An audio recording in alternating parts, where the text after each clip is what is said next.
Insolación, por Iván Bunin. Traducción de Rosa Moreno Roger. Habían ya cenado y abandonado el comedor brillantemente iluminado. Salieron a cubierta donde se detuvieron, apoyándose en la barandilla. Ella cerró los ojos y se puso la palma de la mano sobre la mejilla, echándose a reír con espontáneo encanto. En aquella mujercita todo era delicioso. Estoy casi bebida, o debo estar enteramente enajenada. ¿De dónde dijiste que procedías? Hace 3 horas que ni siquiera sospechaba tu existencia, ni sé tampoco dónde subiste a bordo. ¿Fue en Samara?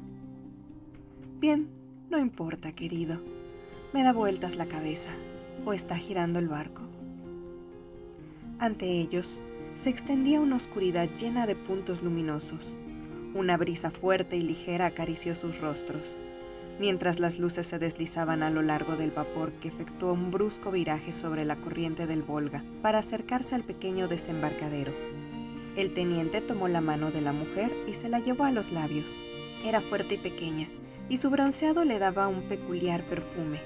La alegría y la angustia agitaron simultáneamente su corazón, trémulo ante el pensamiento de que bajo el ligero vestido de seda se escondía un cuerpo firme y tostado por el sol, a lo largo de un mes entero sobre la ardiente arena del sur.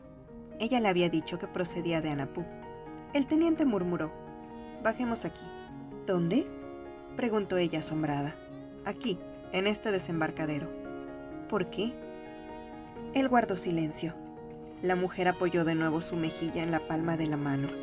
«Estás loco. Bajemos, te lo ruego». «Ah, como gustes», respondió ella. Y uniendo la acción a la palabra se alejó. El vapor continuó su marcha, hasta chocar con un ruido sordo con el muelle débilmente iluminado, por lo que ambos casi cayeron uno encima del otro. El extremo de un cable pasó volando sobre sus cabezas. El vapor se bamboleó en el agua bulliciosa y la pasarela crujió. El teniente corrió en busca de los equipajes. Recorrieron el soñoliento muelle, hasta que, fuera de sus límites, se encontraron hundidos en la arena hasta los tobillos. En silencio, tomaron el polvoriento coche de alquiler. La ascensión por la empinada calle cubierta de polvo, puntuada por unas pocas lámparas colocadas oblicuamente, se les hizo inacabable. Al llegar a la cima, el carruaje traqueteó sobre la calle adoquinada, una plaza, algunos edificios administrativos, un campanario, el calor y los aromas de una noche de verano en una ciudad de provincia. El coche se detuvo ante una entrada iluminada, cuyas puertas entornadas dejaban vislumbrar los peldaños de una desvencijada escalera de madera. Un viejo criado sin afeitar, vestido con una camisa roja y levita, tomó de mala gana sus equipajes y emprendió la marcha con aire cansino. Entraron en una habitación grande, pero terriblemente mal ventilada, todavía ardiente por el sol diurno, de ventanas cubiertas por blancas cortinas, y en la que un espejo presidía la repisa de la chimenea, provistos de 2 velas que nunca habían sido encendidas. Una vez entraron, y el criado hubo cerrado la puerta, el teniente se arrojó impetuoso sobre ella, y ambos se fundieron en un beso de agonizante éxtasis, de tal duración que perdieron la noción del tiempo. Jamás les había sucedido una cosa parecida a ninguno de los dos. A las 10 en punto de la mañana siguiente, una mañana cálida y soleada, a la que daba alegría el tañido de las campanas de la iglesia, la agitación de la plaza del mercado frente al hotel, el olor de heno y alquitrán, y toda esa mezcla de aromas que caracteriza a cada ciudad rusa de provincias. Aquella mujercita sin nombre, el cual se había negado repetidamente a revelar, llamándose burlonamente la bella desconocida, le abandonó para reanudar su viaje. Habían dormido poco, pero cuando ella salió al cabo de 5 minutos de detrás del biombo cercano a la cama, vestida y arreglada, parecía tan lozana como una muchacha de 17 años. ¿Mostraba confusión? Apenas. Como horas antes, era alegre, sencilla y bastante razonable. No, querido mío», exclamó. Insistió en la negativa, que obedecía a la sugerencia del hombre de proseguir juntos, añadiendo: «Debes permanecer aquí y tomar el próximo vapor. Si continuamos juntos, esto estropearía todo. No me gustaría. Por favor, créeme, no soy la clase de mujer que te conviene. Todo lo que ha pasado aquí nunca ocurrió antes, ni sucederá de nuevo. Imagina que me he eclipsado, o para ser más exactos, que ambos hemos sufrido una especie de insolación. El teniente, casi aliviado, se mostró de acuerdo con ella. Con espíritu alegre, la escoltó en su carruaje hasta el desembarcadero, al que llegaron en el preciso instante en que el vapor pintado de rosa se disponía a zarpar. En el muelle, en presencia de otros pasajeros, la besó, con el tiempo justo de saltar sobre la pasarela que ya retrocedía.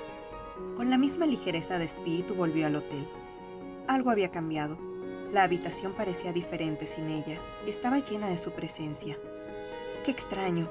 Olía aún a su excelente agua de colonia inglesa. Su taza sin terminar se hallaba todavía sobre la bandeja, pero ella ya no estaba allí. De pronto, el corazón del teniente sintió tal arrebato de ternura que se apresuró a encender un cigarrillo, y golpeando con el látigo sus piernas calzadas de las botas largas, empezó a medir a grandes pasos la habitación. ¡Qué ocurrencia tan extraña!, exclamó en voz alta, y echándose a reír, consciente de las lágrimas que asomaban a sus ojos, añadió: «Por favor, créeme, no soy la clase de mujer que te conviene. Y ahora se ha ido. Una mujer absurda». El biombo estaba corrido a un lado, y la cama permanecía deshecha. Al comprender que no tenía coraje para mirar otra vez al lecho, lo tapó con el biombo, cerró la ventana a fin de no oír el ruido de la plaza y los crujidos de las ruedas de los carruajes, y corriendo las blancas cortinas se sentó en el diván. Aquello era el fin de un encuentro afortunado. Ella había partido.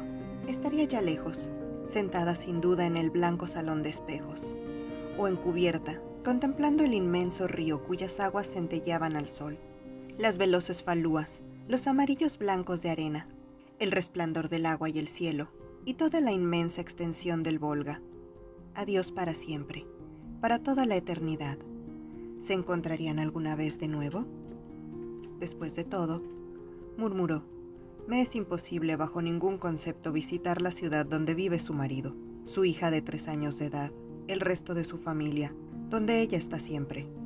Aquella ciudad le pareció de repente excepcional, un lugar prohibido, y con el pensamiento de que ella proseguiría su vida solitaria, que quizá le recordaría a menudo, rememorando el azar de su encuentro, de que él nunca volvería a verla, se sintió confundido y acobardado. No podía ser, era completamente absurdo, extraño, increíble. Experimentó tal angustia ante la futilidad de la existencia en los años futuros. Se vio invadido por el terror y la desesperación. ¿Qué diablos?, pensó, levantándose y paseando de nuevo de arriba a abajo por la habitación sin mirar el lecho detrás del biombo. ¿Qué es lo que me ocurre? ¿Quién hubiera creído posible que por primera vez? Y allí, ¿qué hay en ella? ¿Qué ha sucedido exactamente? Parece como si de verdad hayamos sufrido una insolación. Tendré que hallar la forma de pasar el día entero sin ella, en este rincón dejado de la mano de Dios. La recordó vividamente en todos sus detalles más íntimos. El perfume de su piel bronceada, el olor de su vestido de seda, el aroma de su cuerpo firme, el sonido vivaz, alegre y sencillo de su voz, la impresión de las delicias en su encantadora feminidad recientemente experimentadas. Estaba todavía fuertemente grabada en él. Sin embargo, predominaba otra sensación enteramente nueva, extraña e incomprensible, inexistente mientras estuvieron juntos, y que nunca hubiera podido imaginar el día anterior, cuando trabó conocimiento con ella, por el simple deseo de divertirse, con una sensación de la que nunca le sería posible hablar con nadie, nadie en absoluto. Sí, prosiguió pensando, nunca seré capaz de hablar de ello. No sé qué hacer, cómo pasar este día infinito con mis recuerdos y mi angustia intolerable en esta pequeña ciudad dejada de la mano de Dios, regada por el Volga radiante, sobre cuyas aguas navega el vapor pintado de rosa que se la llevó. Para librarse, le era absolutamente preciso hallar distracción en algo, divertirse, ir a alguna parte. Se puso el gorro resueltamente, y con vigorosas zancadas que hicieron resonar las espuelas, salió al vacío corredor y bajó con rapidez la empinada escalera hacia la entrada. ¿En qué dirección? En la entrada había un joven cochero, elegantemente vestido, con una chaqueta de aldeano, que fumaba calmosamente un delgado cigarro en aparente espera. El teniente le echó una mirada de confusa interrogación. ¿Era posible que alguien estuviese sentado en un pescante con tanta tranquilidad y fumase con un aspecto tan despreocupado e indiferente? Evidentemente, soy la persona más desgraciada de toda la ciudad, pensó, girando en dirección a la plaza del mercado. Los puestos se hallaban dispersos. De modo inconsciente, se puso a caminar entre el estiércol fresco, los carros, las cargas de pepinos, los casos y cazuelas nuevos, mientras las mujeres, sentadas en el suelo, rivalizaban unas con otras en el intento de llamar su atención hacia sus cacharros, haciéndolos sonar con las puntas de los dedos para demostrar su calidad, y las campesinas lo ensordecían con sus gritos. ¡Pepinos! ¡Pepinos de primera clase, señoría! Aquello era tan absurdo y estúpido que salía corriendo de la plaza para entrar en la iglesia donde en aquel momento comenzaban los cantos sonoros y estridentes, como si sus intérpretes se hallaran convencidos de que cumplían un trascendental deber.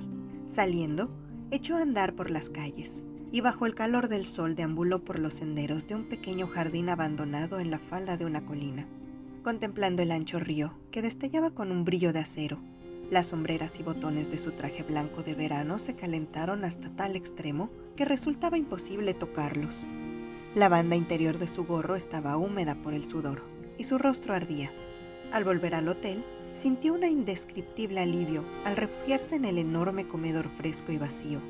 Quitándose el gorro, se sentó en una mesita colocada ante la ventana abierta, por donde entraba un vientecillo que, si bien cálido, era brisa al fin y al cabo. Pidió una sopa de hortalizas frías. Todo era bueno. Cada cosa resultaba una fuente de ventura inconmensurable e intensa alegría. Incluso el bochorno y los olores del mercado. La felicidad llenaba aquella pequeña ciudad desconocida, aquel viejo hotel provinciano, y sin embargo, su corazón se desgarraba. Tomó varios vasitos de vodka y un bocado de pepinos en escabeche, pensando que no le importaría morir sin vacilación al día siguiente, si por un milagro ella volviera a su lado para pasar la jornada con él, o si pudiera hablarle, persuadirla de algún modo de su conmovedor y maravilloso amor. Pero, ¿por qué? ¿Por qué persuadirla? No le era posible responder a estos interrogantes, pero hacerlo resultaba más importante que la vida misma. Los nervios me están jugando una mala pasada, pensó mientras escanciaba el quinto vaso de vodka.